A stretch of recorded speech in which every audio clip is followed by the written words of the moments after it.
A história de Kosovo remonta a muitos séculos.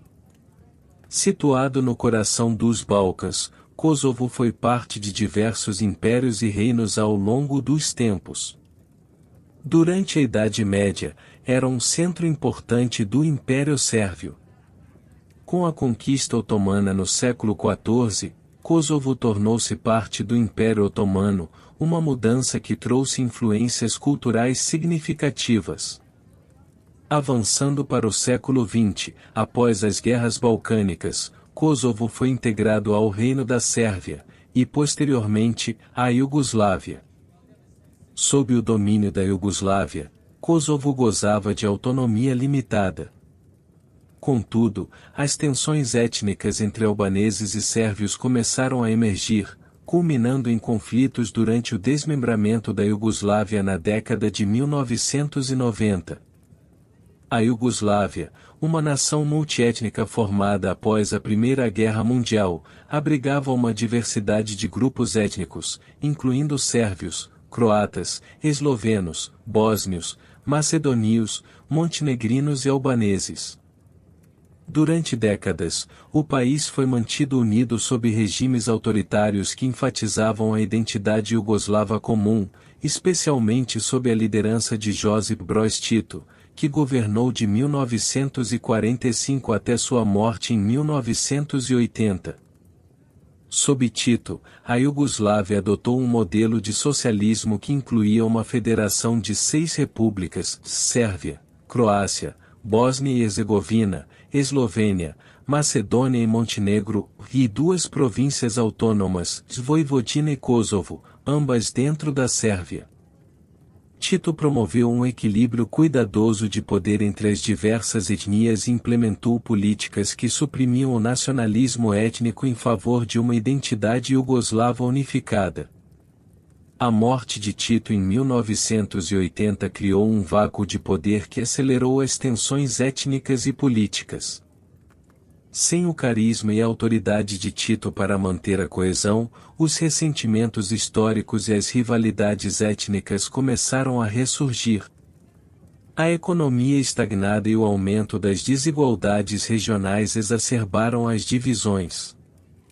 Nos anos 1980, a ascensão de Slobodan Milošević, um político sérvio, marcou uma mudança significativa. Milošević explorou os sentimentos nacionalistas sérvios para consolidar seu poder, prometendo proteger os sérvios em todas as partes da Iugoslávia. Ele revogou a autonomia de Kosovo e Vojvodina, intensificando as tensões com os albaneses de Kosovo, que eram majoritariamente muçulmanos, e provocando temores entre outras repúblicas sobre a centralização do poder em Belgrado. No início dos anos 1990, a Iugoslávia começou a se fragmentar. Em 1991, Eslovênia e Croácia declararam independência, seguidas pela Bósnia e Herzegovina e pela Macedônia em 1992. Essas declarações de independência levaram a conflitos violentos, especialmente na Croácia e na Bósnia, onde as populações eram etnicamente mistas. A guerra na Bósnia foi particularmente brutal, com sérvios, croatas e bósnios, muçulmanos bósnios, lutando pelo controle de territórios. A campanha de limpeza étnica perpetrada pelos sérvios bósnios, com apoio de Belgrado, incluiu massacres, estupros em massa e o cerco de Sarajevo. Em Srebrenica, em 1995, mais de 8.000 bósnios muçulmanos foram massacrados em um genocídio reconhecido internacionalmente. Na década de 1990, a crescente tensão levou a conflitos violentos. Em 1999, após graves violações de direitos humanos, a OTAN interveio militarmente. O conflito resultou em uma administração internacional em Kosovo, sob os auspícios da ONU. A intervenção da Organização do Tratado do Atlântico Norte, OTAN, em Kosovo, que ocorreu entre março e junho de 1999, foi um evento marcante no pós-Guerra Fria. Esta intervenção teve como pano de fundo o conflito entre as forças da República Federal da Iugoslávia, composta por Sérvia e Montenegro, e o Exército de Libertação do Kosovo, UCK, uma organização guerrilheira formada por albaneses étnicos que buscavam a independência de Kosovo da Sérvia.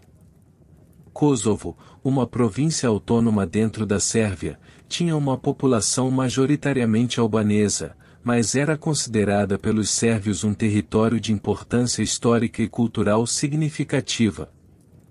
No final dos anos 1980 e início dos anos 1990, sob a liderança de Slobodan Milošević, a autonomia de Kosovo foi revogada, o que aumentou as tensões entre os albaneses de Kosovo e o governo sérvio.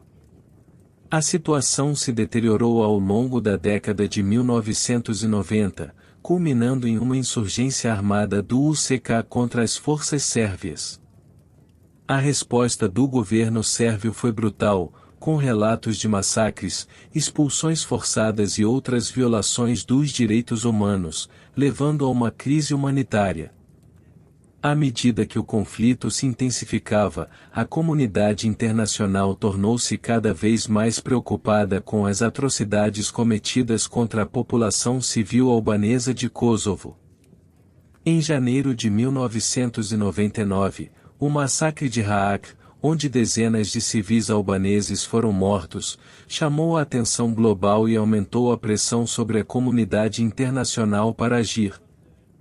As tentativas de negociação para uma solução pacífica, incluindo as conversações em Rambouillet, fracassaram. A intransigência das partes envolvidas e a continuidade das hostilidades levaram a OTAN a considerar a intervenção militar como a única solução viável para evitar uma catástrofe humanitária em grande escala. Em 24 de março de 1999, a OTAN iniciou uma campanha de bombardeios aéreos contra alvos militares estratégicos na Iugoslávia, sem a autorização explícita do Conselho de Segurança da ONU. Esta operação, denominada Operação Força Aliada, visava pressionar Milošević a cessar as operações militares em Kosovo e retirar suas forças da província. A campanha de bombardeios durou 78 dias e envolveu a destruição de infraestrutura militar, bem como ataques a pontes, instalações de comunicação e outros alvos estratégicos. Apesar dos esforços para minimizar danos colaterais, houve relatos de vítimas civis e destruição de infraestrutura civil, o que gerou controvérsias e críticas internacionais. Em junho de 1999, após semanas de bombardeios intensos e negociações diplomáticas, Milošević aceitou os termos de um acordo de paz mediado internacionalmente. As forças sérvias foram retiradas de Kosovo, e a província foi colocada sob administração provisória das Nações Unidas, através da Missão de Administração Interina das Nações Unidas em Kosovo, ZUMIK. Simultaneamente, a OTAN estabeleceu a Força de Kosovo, SCOR, uma força de paz internacional encarregada de garantir a segurança e a ordem pública na região.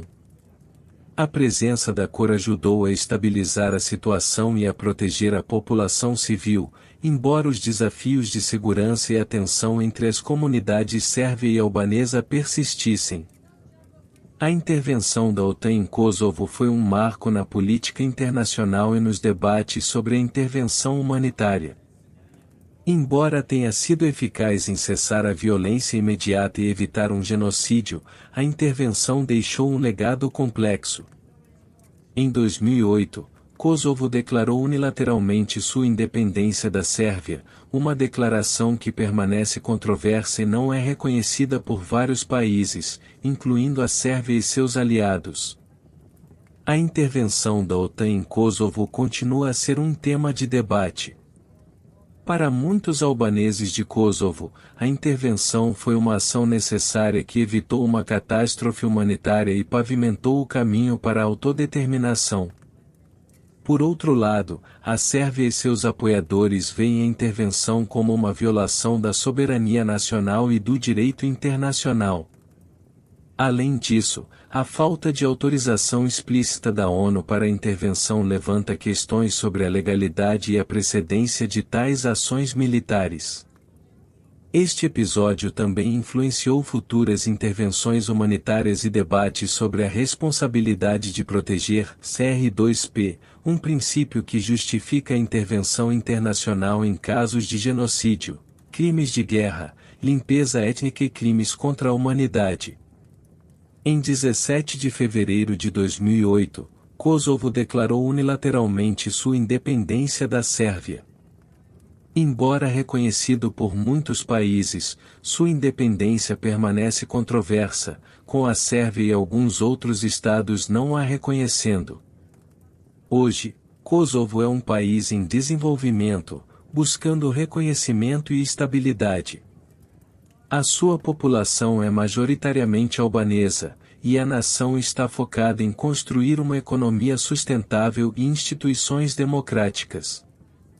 Kosovo enfrenta desafios significativos, incluindo questões de reconhecimento internacional, desenvolvimento econômico e reconciliação étnica.